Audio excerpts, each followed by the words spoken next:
Пожары в Австралии удручают гибелью более миллиарда животных. Очень грустно наблюдать за тем, как сбываются климатические предсказания. У ученых никак не получается докричаться до нас, ведь никаких изменений не происходит. Мы должны резко свернуть промышленное животноводство. Уголь должен как можно быстрее исчезнуть из схемы энергоснабжения. Мы должны сутками напролет работать над альтернативными видами топлива. Климатическая катастрофа предотвратима, и мы обладаем всеми необходимыми технологиями и знанием. Но нет, наука взывает к глухим и бьется головой о стену. Миром рулит не разумное поведение интеллектуального человека, а всемогущие деньги, напрочь отбившие мозги нефтемясным нахлебникам. Австралия занимает первое в мире место по экспорту угля, имеет гигантскую промышленность животноводства, и она же теряет большинство своих коралловых рифов и свою прекрасную землю в результате разрушительного воздействия изменения климата, вызванного нефтемясом. И весь остальной мир едва продвинулся в вопросе выбросов парниковых газов. Нам нужно сейчас же остановиться. Нужны отставка правительства, распуск Государственной Думы, бойкоты, бунты, восстания, забастовки, протесты. А для тех из вас, кто только начинает становиться в активную позицию, я собрала 20 шажков поменьше, но мне кажется, если мы все их реализуем, изменения будут массивными.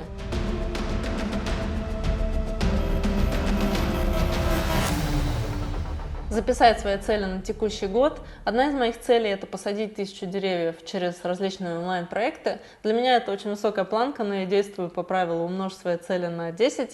Такой концепт реально работает, ведь когда ты высоко целишься, то и планировать начинаешь совершенно по-другому. Кроме цели на год, я вот уже лет 10 веду личный финансовый бюджет, где каждый месяц в Excel учитываю свои доходы и расходы. Я хочу, чтобы веганы и экоактивисты были успешными и состоятельными. И первое, что для этого нужно сделать, это создать 2 файла: цели на год и месячное бюджетирование своих финансов.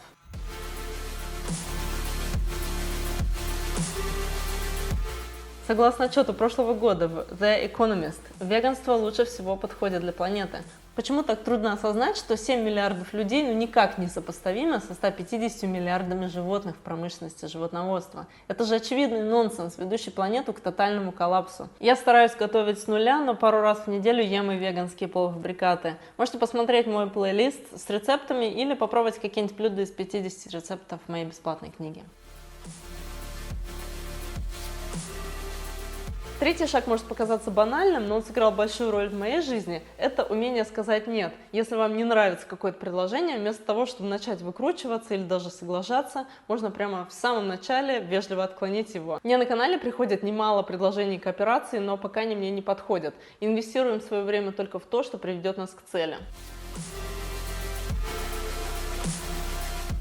Мне, наверное, под каждым видео, будь оно про минимализм, глобальное потепление или веганство, приходит коммент насчет того, что «а вот там, где я живу, это невозможно». Шведские родственники говорили мне, по крайней мере, поначалу, что я веганю, потому что мы, россияне, наверное, не можем позволить себе мясо. Русские, наоборот, что я могу себе в Европе позволить веганство. Ребят, я и так, по-моему, олицетворяю по меркам многих невозможно. Веганка в холодных условиях. Мои 2 дома – это Сибирь и Скандинавия. Я ездила на 9-м месяце беременная по снегу на велосипеде на работу по часу в день. Мы все люди, и мы все живем на одной планете. И я прекрасно понимаю, что у каждого своя ситуация, и нужно исходить именно из нее. Но в целом бобы в 4 раза дешевле мяса на грамм белка. А попытаться больше ходить пешком, больше пользоваться общественным транспортом – это все, о чем я прошу. Не должны ли мы быть готовыми пройти воду, огонь и медные трубы ради будущего нашей планеты? А кому-то там не прикольно ездить на автобусе? Пожалуйста. Мне кажется, самая важная кнопка нашего времени – это unsubscribe или unfollow. Я недавно отписалась от всех на Инстаграме, потому что заметила, что зависаю в ленте, и сейчас через месяц начала постепенно подписываться на тех, чья информация мне действительно важна. Я сделала 2020 первым своим годом без покупок. Правило такого обнуления каждый устанавливает для себя сам. Для меня это 0 одежды, обуви, аксессуаров, косметики. Я не буду покупать никаких приложений, а покупать базовые вещи или уходовую косметику можно только по окончанию предыдущего шампуня, например, никаких гаджетов. У меня в разгар употребления сельдерейного сока сломалась соковыжималка, и если не получится ее починить, то я куплю бэушную. У меня в последние годы, в принципе, и так сократился уровень моего потребления, но ввиду климатической чрезвычайной ситуации считаю стоп-шоппинг необходимостью. Можете называть его мало-шоппингом.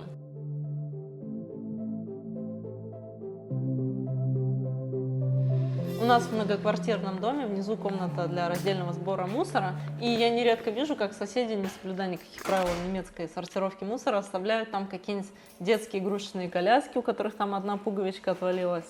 Неужели мы как общество совсем обесценили вещи и не можем присоединить одну какую-то там поломочку, нам просто легче выкинуть? Но ввиду моего мало шопинга я отдаю вещи и обувь в починку до победного. На самом деле к этому майндсету легко себя приучить, и сейчас я ухаживаю за вещами намного внимательнее, в то время как раньше могла выкинуть куртку из-за поломанного замка. И никогда не выкидывайте свои вещи, их нужно донатить. Отдайте набор старых вещей в секонд-хенд благотворительным организациям для передачи нуждающимся, пункты помощи бездомным, вторичную переработку. Сразу скажу, что я ставлю себе здесь одно исключение, а именно для детской одежды. Я стараюсь и детям покупать местную эко-натуральную одежду, которая, соответственно, подороже дешевых патагонных шмоток, хотя, с другой стороны, часто покупаю им БУ, соответственно, подешевле. Но было бы просто нереально заставить мужа делать то же самое, да и их бабушки тоже дарят им одежду быстрой моды. Кстати, недавно я открыла для себя немецкий сервис одежды на прокат. Логика такая же, что с библиотеками, только для одежды. Мне кажется, что такой сервис, по крайней мере для особых случаев, с праздничной одеждой или отпуском в горах, себя точно оправдает. Найдите у себя шеринг-сервисы, где можно арендовать одежду, электронику, товары для спорта и активного отдыха. Прошлого года я в основном стираю при 30 градусах и стараюсь сушить вещи по старинке вместо сушилки, ну а с тем, чтобы стирать только при полном барабане, у меня проблем нет, в семье из 5 человек.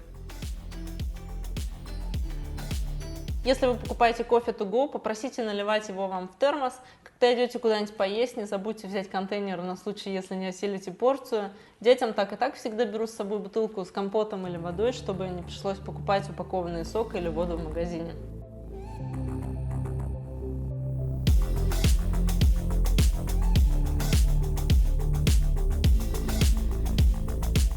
Нечего здесь и сказать, просто сделайте свое здоровье приоритетом, от этого зависит эффективность нашего движения.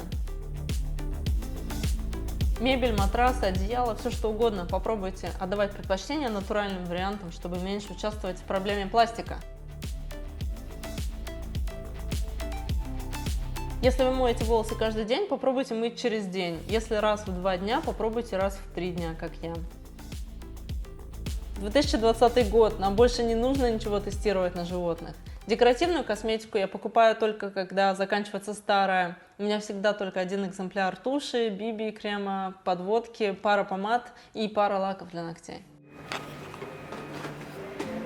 Туалетную бумагу покупать из переработанной бумаги. Большинство чистящих средств можно сделать самому из соды, уксуса, лимонной кислоты и мыла.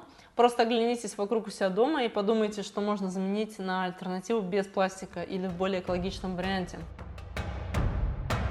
Локальные предприятия в основном и закупаются локальным сырьем. Все это вместе взятое означает меньшую транспортировку.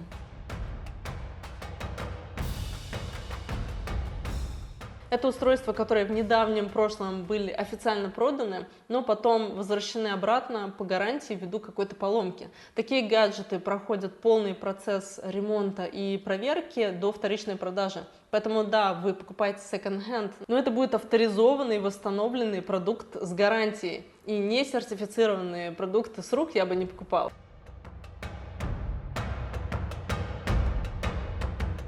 Это даст толчок вперед для дальнейшего расхламления и реально освободит пространство. Здесь вся одежда двухлетнего Акса, кроме его теплых вещей, не в коридоре.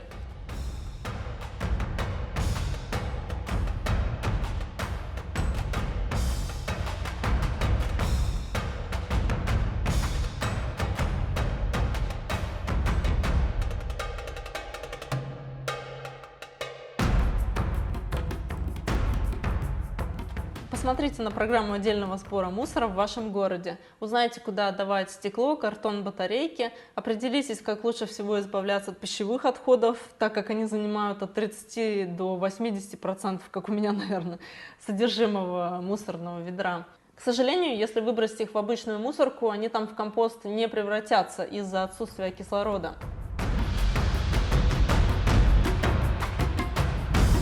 Если вы так же, как и я, в Германии, то надеюсь, что вы уже перешли на провайдера возобновляемых источников энергии. Это отнимет у вас 5 минут, один звонок, и они переведут ваше электричество на солнце, ветер, геотермальную или гидро, все, что захотите.